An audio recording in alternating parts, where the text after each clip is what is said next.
আমি এখন আসানুল্লাহ ইউনিভার্সিটিতে আছি। আমার সার্টিফিকেটটা জাস্ট তুললাম, 5 বছর পর আমার মনে হয় সার্টিফিকেটটা হাতে পেলাম।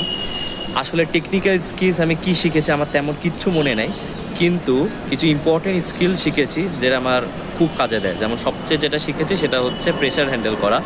আমার ভার্সিটিতে দেখা গেলো হিউজ প্রেশার হ্যান্ডেল করতে হয়েছে, পরীক্ষার আগের রাতের চাপ, তারপরে যেহেতু আমি একটু ভালো রেজাল্ট, ভালো সিজিপিএ ছিল সেটা ধরে রাখতে শেষের 2 সেমিস্টার শেষের বছরে অনেক চাপ গিয়েছে। তারপরে হচ্ছে নেটওয়ার্কিং, কমিউনিকেশন, পরীক্ষার আগের রাতে কি পড়বো, কোনটা পড়লে চান্স বেশি, তো এই ডিসিশন মেকিং, তারপর রিস্ক নেওয়ার বিষয়গুলা। তারপর বিভিন্ন নেটওয়ার্কিং সুযোগ পেয়েছি, অ্যামেজিং কিছু ফ্রেন্ডস পেয়েছি। তারপর আমার লাইফের বেশ কিছু মোমেন্টও এখানে এসেছে। আমার মনে আছে যে আমরা টুর্নামেন্ট একটা জিতেছিলাম, ক্রিকেট টুর্নামেন্ট, আমি ম্যান অফ দ্য ম্যাচ হয়েছিলাম ফাইনালে। এরকম অনেক কিছু আসলে ভার্সিটি থেকে শিখেছি।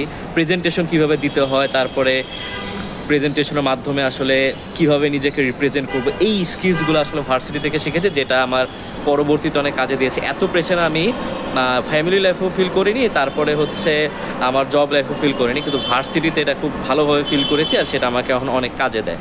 তো এগেইন সবচেয়ে বেশি যেটা আমাকে হেল্প করেছে সেটা হচ্ছে প্রেশার হ্যান্ডেল করার স্কিল, যেটা এখনও আমার সাথে আছে। কিন্তু টেকনিক্যাল স্কিল হয়তো তেমন কাজে লাগে না, কিন্তু সফট স্কিলসের দিক থেকে এটা আমাকে অনেক হেল্প করেছে।